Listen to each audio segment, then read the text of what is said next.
اور یہ جو چہرے کا عشق، یہ عشق مزاجیاں، یہ جو لو افیئر جو آج کل کامن ہو چکے، اس کی وجہ کیا ہے؟ کبھی سوچا آپ نے؟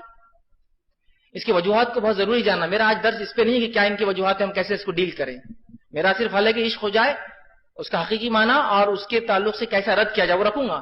لیکن یہ کیسے ہوتا ہے اس پہ غور کرنے کی بہت زیادہ سنجیدہ ضرورت ہے. پورا سماج جس برائی میں آج لگا ہے، اور اس کی وجہ کیا ہے؟ اس کی وجہ ہے یہ ناولیں، یہ شمارے جو غیر شرعی غیر دینی ہوتے ہیں، یہ ٹی وی سیریلز، یہ فلمیں. اور حال تو یہ ہے کہ دادا ہے، پوری زندگی بولے فلاں جگہ لگا دیے، داڑھی سفید ہے. اور دادی ہے جو پوری زندگی کا ایکسپیرینس رکھتی ہے. اور وہ باپ ہے، اور وہ ماں ہے، اور وہ بہن ہے، اور وہ بھائی ہے. اور سب مل کے کیا دیکھ رہے ہیں؟ ٹی وی پر ڈرامے، پکچر، جن کے اندر ہیرو ہیروئن کے لیے بھگانے کے پلانس کر رہا ہے.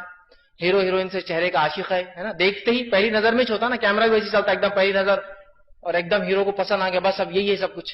اور پھر پورے گانے چالو، اس کے پیچھے بھاگ رہا ہے، گانے گا رہا ہے، خودکشیاں کر رہا ہے، مر رہا ہے، یہ کر رہا ہے، وہ کر رہا ہے، فلاں کر رہا ہے. پھر وہ ثابت ہو جا رہا ہے، وہ راضی ہو جا رہی ہے، پھر کود کے بھاگ رہے، چھلانگ لگا کے بھاگ رہے، چوری کر کے بھاگ رہے، قتل کر کے بھاگ رہے، یہاں سے وہاں پہنچ رہے، یہ ملک سے وہ ملک بھاگ رہے ہیں، چونکہ اسی کو کہتے ہیں. تو یہ پکچروں کا اثر ہے. تو ذریعہ بند نہیں کر کے یہ عشق مزاجی چہرے کا عشق بند نہیں ہو سکتا سماج میں.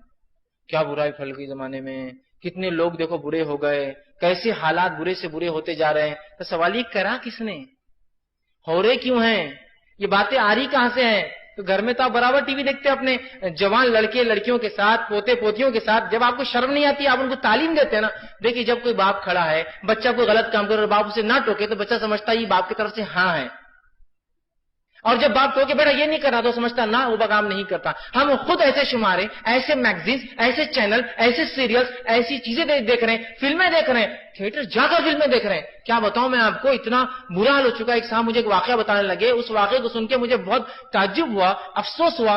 ویسے ہنسی آتی ہے اس واقعے کو سن کے، لیکن افسوس بھی ہوتا ہے اگلے پارٹ میں کہ کیا حال ہے. ایک صاحب مجھے کہنے لگے میں ایک بار بولے اپنے بیوی بچوں کے ساتھ، اپنی جوان لڑکیوں کے ساتھ تھیٹر میں گیا. کہاں گیا؟ تھیٹر میں. پھر میں نے کہا کیا ہوا؟ تو کہا انٹرول کے اندر میرے سامنے بولے میرے بیٹی کو ایک لڑکا چھیڑ رہا تھا، بولے میرے سامنے. میں نے کہا اچھا اب تو غیرت آ گئی ہوں گی آپ کو کہ اگلی بار سے نہیں لے جانا چاہیے. میرے کو بہت غیرت آئی بولے، اور میرے سامنے انہوں نے کہا میرے کو بہت غیرت آئی بولے. اور میں جیسی تھیٹر سے آیا بولے اپنی بیوی اور بچیوں کے ساتھ آ کر میں نے کہا اگلے بار سے تم الگ جائیں گے اور میں الگ جاؤں گا.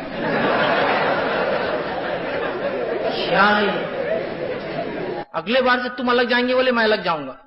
کہ تو میرے سامنے چھیڑا تھا نا، کچھ تو کچھ ہو جاتا تو بولا وہ الگ جاتے اور میں الگ جاتا. میں نے کہا غیرت ہی مر گئی مسلمانوں کی. تو کیا بے غیرتی بولنا کہ کسی باپ کے سامنے بیٹی کو چھیڑا جائے اور وہ اگلی بار بیوی اور بیٹی کو تاکید کرے اگلی بار تم الگ جانا اور میں الگ جاؤں گا.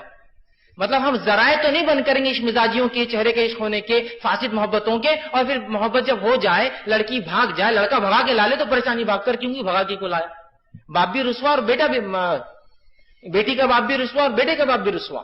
ہو رہا ہی نہیں ہو رہا. آج بیٹا بھاگ جا رہا لے کر، کیس آپ پر ہونے پریشان ہے. کتنی رسوائی سماج میں، لوگ لعنت ملامت کر رہے ہیں. یہ چہرے کی محبت عاشقی اگر صحیح ڈائریکشن میں نہ ہونا، یہ جذبہ اگر کنٹرول نہیں کیا جائے نا، اتنا سماج بھگتا اور بھگتیں گا.